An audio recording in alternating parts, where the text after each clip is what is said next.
আসসালামু আলাইকুম ওরহমতুল্লাহি ওবরাকাতুহ। প্রতিদিনের আমল ইউটিউব চ্যানেলে সম্মানিত দিনী ভাই বোনেরা, আশা করি আল্লাহ তাআলার অশেষ রহমতে ভালো আছেন, সুস্থ আছেন। আলহামদুলিল্লাহ। আজ হচ্ছে পবিত্র শাওয়াল মাসের প্রথম জুমার দিন।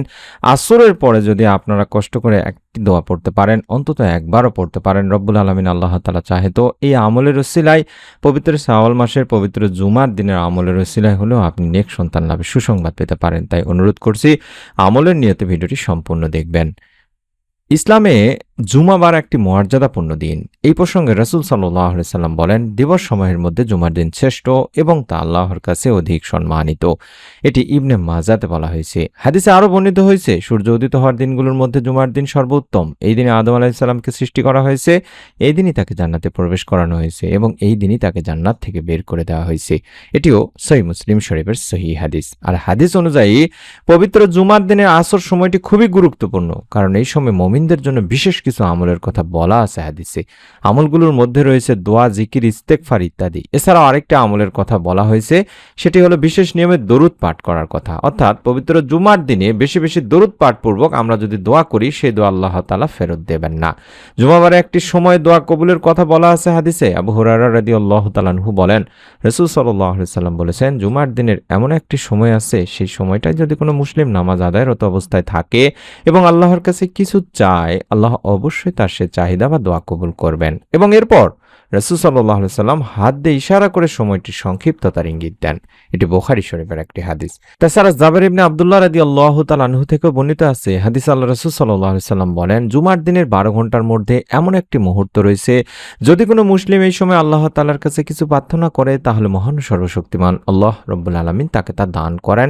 এই মুহূর্তটি তোমরা আসরের শেষ সময় অনুসন্ধান করো। এই হাদিস থেকে আমরা এটাই বুঝতে পারি যে আমরা যদি আল্লাহ তাআলার কাছে মন থেকে এই সময় দোয়া করি, আল্লাহ তাআলা আমাদেরও মনের সমস্ত নেক ও ভালো আশা আকাঙ্ক্ষা পূরণ করে দেবেন। তবে হ্যাঁ, জেনে রাখা জরুরি আমাদের দিনী ভাই বোনেরা যে আসরের শেষ সময় বলতে সূর্য ডোবার আগ মুহূর্তকে বোঝানো হয়, যেটা আব্দুল্লাহ ইবনে সালাম রাদিয়াল্লাহু তাআলা আনহু বর্ণনা করেছেন। যেহেতু জুমাবারে আসরের পর থেকে সূর্যাস্ত পর্যন্ত দোয়া কবুল হয়, সেহেতু এই বিখ্যাত সিরাত গ্রন্থ জাদুল মাওয়াদেও এটাই বলা হয়েছে যে জুমার দিন আসরের নামাজ আদায়ের পরে দোয়া কবুল হয়।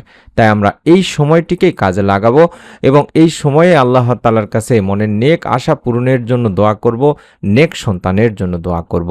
তাই প্রথমে আমাদের কাজ হবে বেশি বেশি করে দরুদ পড়ে নেওয়া। আসর থেকে শুরু করে মাগরিব পর্যন্ত এই সময়টিতে অন্তত 100 বার দরুদ শরীফ পাঠ করবেন। কারণ রাসূল সাল্লাল্লাহু আলাইহি ওয়াসাল্লাম ইরশাদ করেছেন, তোমরা জুমার দিনে আমার উপর বেশি বেশি দরুদ পাঠ করো, কেননা তোমাদের পাঠকৃত দরুদ আমার সামনে পেশ করা হয়।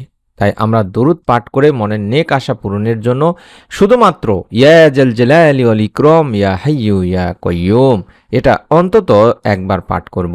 ইয়া জাল জালালি ওয়াল ইকরাম ইয়া হাইয়্যু ইয়া কাইয়্যুম, ইয়া জাল জালালি ওয়াল ইকরাম ইয়া হাইয়্যু ইয়া কাইয়্যুম।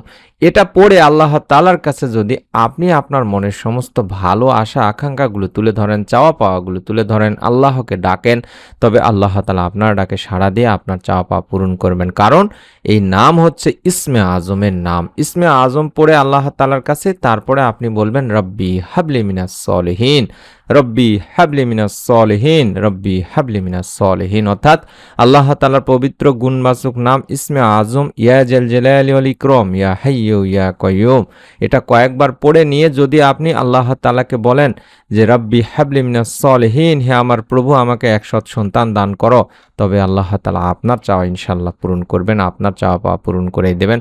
মনের নেক আশা পূরণ, নেক সন্তান লাভের মনোবাসনা ইনশাআল্লাহ পূরণ করে দেবেন। এই দোয়াটি হচ্ছে আল্লাহ তাআলার অন্যতম প্রিয় নবী ইব্রাহিম আলাইহিস সালামের দোয়া। যেই দোয়া আল্লাহ তাআলার কাছে তিনি করেছিলেন, আল্লাহ রাব্বুল আলামিন তাকে এই দোয়ার ওসিলায় তার মনের নেক আশা পূরণের সুসংবাদ, নেক সন্তান লাভের সুসংবাদ দিয়েছিলেন। সুবহানাল্লাহ। তাই এর মাধ্যমে আল্লাহ তাআলা শিক্ষা দিয়েছেন যাতে করে তার বান্দারাও এই দোয়ার মাধ্যমে সন্তান কামনা করতে পারেন, কোনো অবৈধ পথে অবলম্বন না করেন। তাই অনুরোধ করছি দিনী ভাই বোনেরা, আমি আবারও সংক্ষেপে বলছি, আজ পবিত্র জুমার দিন, বিশেষ করে শাওয়াল মাসের প্রথম জুমার দিন। আপনারা যে কোনো জুমার দিন আসর থেকে শুরু করে মাগরিব পর্যন্ত এই সময়টাকে বেছে নেবেন।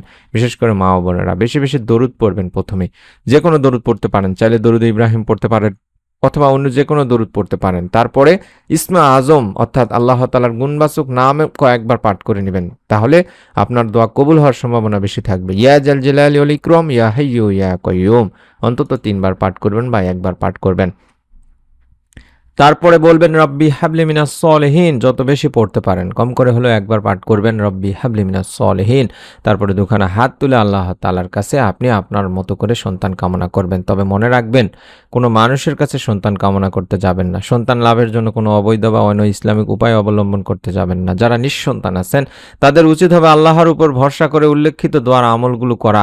আমরা আপনাদের জন্য দোয়া করি, আপনারাও সকলেই কমেন্ট সেকশনে প্রত্যেকের জন্য দোয়া করুন, নিজের জন্য দোয়া চেয়ে নিন এবং আমাদের চ্যানেল থেকে সন্তান লাভের পরীক্ষিত অর্থাৎ যেই আমলগুলো করে হাজার হাজার মা ও বোন নেক সন্তান লাভের সুসংবাদ পেয়েছেন, সেই আমলগুলোর ভিডিওগুলো দেখে আমলগুলো নিয়ত করে করতে থাকুন। আল্লাহ তাআলা ইনশাআল্লাহ আপনাকেও নেক সন্তান দান করবেনই করবেন।